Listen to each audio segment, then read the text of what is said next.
well. So thank you, Karan. Thank you so much. And now we have our third speaker.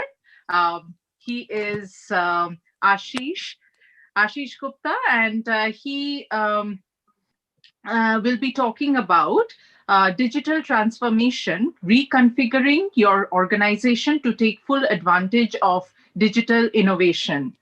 So, yeah, can we have Ashish, if you can have your video on and your, if you can share your screen as well? Sure. Just give me a second. Yeah, sure. And while Ashish is doing that, I'll just give a brief introduction. He is a digital expert with over 18 years of experience working with mostly ITSP like Accenture, HCL, and Wipro, to name a few. And currently, he's working with McKinsey. His expertise is to automate everything that is automatable, leveraging his expertise on AI, DevOps, RPA, blockchain, etc. So we look forward to what you have in store for us, and absolutely honored to have you. Over to you, Ashish. Hey, thank you so very much. Thank you so much for calling me for this and then giving me an opportunity to talk. So, guys, I wanted to keep it very simple for you because I feel that, the takeaways from my session should be the ones, which you can really use. And then whenever you come across something, you should be able to correlate to what you have seen here. So, a short introduction about myself. I think you have already covered it.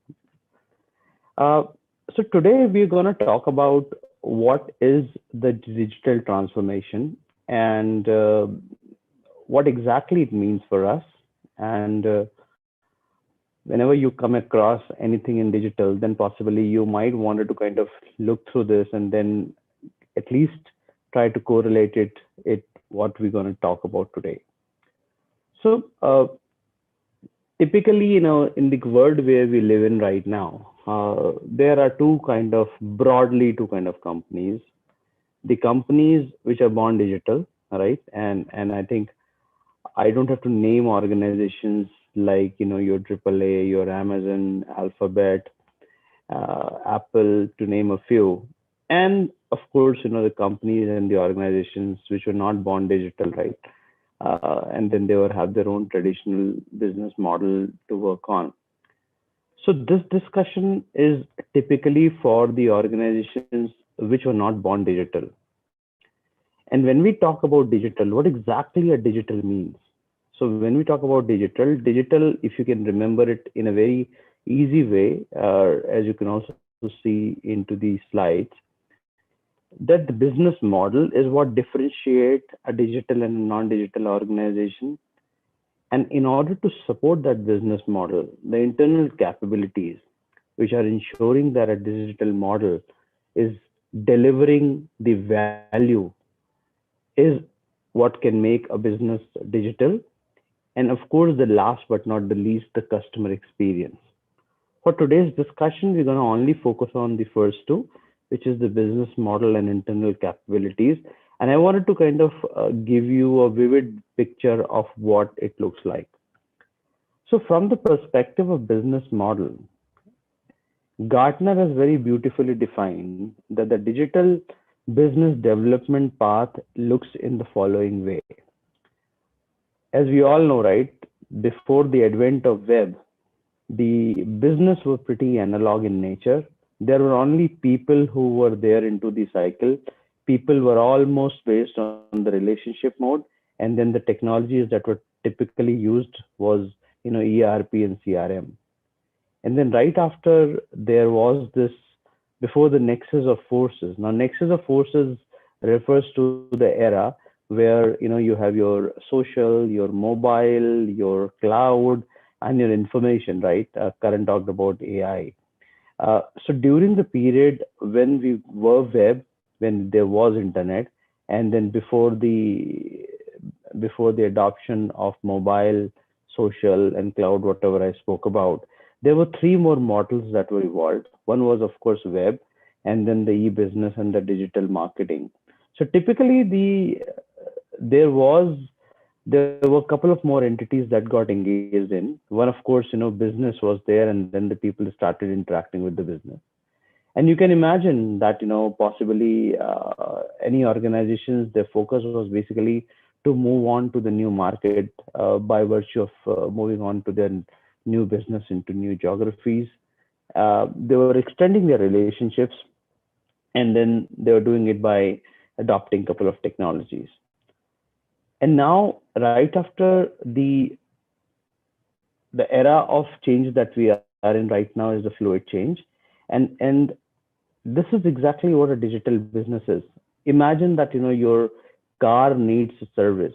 So what we typically do nowadays, right? We kind of call up our car service providers, and then somebody at the rear end will look into, okay, now your car needs to get serviced, and then he will book an appointment, and then possibly tell you that when you needed to come and drop your car for it to get serviced. This is basically the analog web or the e-business part of the word. But when we are into a digital business, or the kind of model that we can into be, then possibly your car itself take up a decision that it has to get serviced by virtue of using IoT inside the car, and then possibly the notification goes back to the car provider, and then the database gets looked into, and by virtue of the fully refined AI ML model, a car appointment is being booked, and then you get a message on your mobile that you needed to drop the car at a specific date for that to get serviced. So this is where the interaction is not happening only between business, but in fact there is another thing called as IoT which comes into the picture, and the things are becoming more autonomous, right? So that is where the business model becomes a digital model, right? Where the interaction is between people, business, and things. And this is exactly the future looks like. And I'm sure example of Tesla is not unknown, and a lot of you would know about it. Is what is the new business model that we're adapting towards. Gartner states that there are almost 75% of the organizations which have fully adopted digital business model, and there are almost a large number of amongst the remaining 25% which are either into the e-business state. That means they're still catching up on the global channels, trying to become more effective, and some of them are still lying into the web, which means they still are having just a website to proceed further, and hence they're working on enhancing their business model. So this, I would say, help us to identify where is the business that you are currently into right now, is at this point of time looking into the picture that you see right now, and then possibly decide that what can be the next state for me, so that then I can become more digital or more autonomous. And this is exactly the future of a business looks like. I'll keep moving. If there are any questions, please feel free to stop me, or to just write a message in the chat. Now, as we said, right, that nothing is possible to become a digital business until unless you have the capabilities to support it. Now, this is pretty interesting. If you were talking about the internal capabilities, let me just try and see if I can hide this. Yeah. If you talk about the internal capabilities, the biggest hurdle is you can always bring in a good technology, right? You can have AI ML model, you can have a lot of tools and applications to make sure that your business become digital. But until unless your internal capabilities are not aligned, then the whole benefit that you can reap while becoming a digital business would not be there. But then the bigger problem, the bigger challenges which most of the organizations which are not born digital are facing is to bring that change. And here is some of the study that I did in terms of how we can make it happen. So typically the organizations which are not really born digital, they cannot become a digital organization until and unless they kind of create within their own organization a new company within the core company. So this is the rule number one. You do not have to kind of start with your entire organization going digital, but basically a subset within your organization. Maybe you can call it as a new company within your core company, which exactly would then take up the flag to become more digital.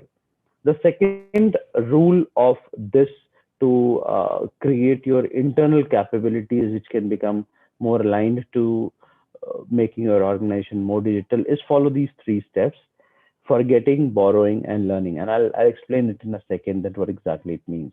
That when you already have a new company within your own company, you needed to ensure that you have a different governance and a different set of people who are taking care of the decisions for the new company. For example, in most of the older organizations, there is a specific way to take a decision. There is a specific way to think through. We always create a process, and then that process gets followed throughout decades.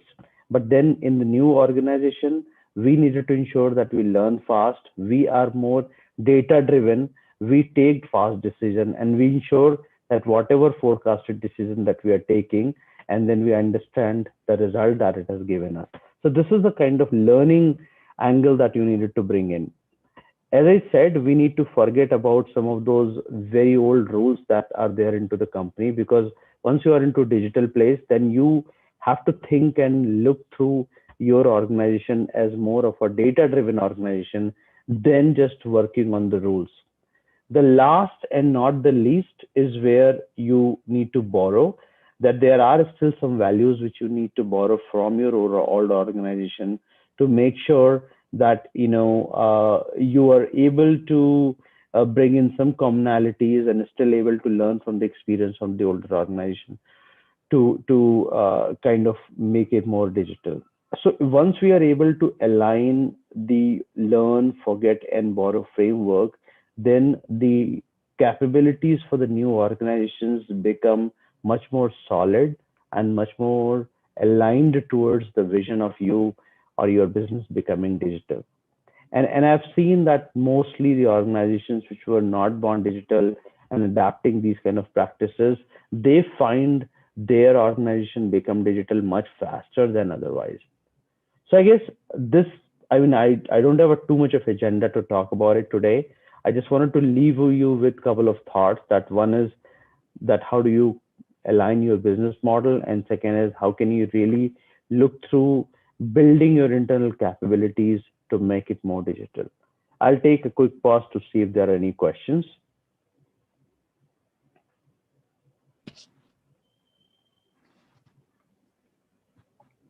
Yeah, thank you so much, Ashish, for that quick and informative session. And yes, you did cover it right on time. But I mean, we still have with us Vinay, Karan, and Ashish, as you see. So I would, if anyone of you have any particular question and you guys have that extra time, we can ask that question if it is okay. Yeah, great sessions. Thank you so much, everybody. It was nice to get a lot of good information overload in 1 hour. Thanks, Srini. Yeah, you can feel free to unmute yourself if anybody has any questions. Otherwise, probably we can conclude. Okay, so if we do not have any question, we would again just let everyone know that we will be having these webinars. It was previously 3 days a week. Now we are putting it together, zipping it up, zipping the webinars. But definitely, whoever wants, as soon as one webinar is chosen, we have the feedback. So we'll have the speaker back for 1 hour session. And with that, we just, if you have any question, any feedback, please do share it with our email us at webinar@letustalkit.com. And we do our Let Us Talk It youth webinars as well, which we do every alternate Fridays for a younger group from 6 years to 11 years, and for the older group from 12 to older group. And those webinars are the older youth webinars. We have it every Saturday from 4 to 5 p.m. EST. And for those youth webinars, we have the prep session, which happens every Tuesday and Thursday. And the timings, how it works. If you are interested, again, I would suggest you can email us at webinar@LetUsTalkIt.com, and you will get all the information. Thank you so much for joining in, inspiring us, and we are hoping that we can inspire the community in our small way possible. Thank you, each one of you. Thank you, all the speakers, for joining in. Thank you, attendees, and thank you, all those who have joined in on social media as well. Thank you, everyone. Have a great day and have a great night. Thank you. Thank you. Nice. Take care. Yes, Thank you. bye.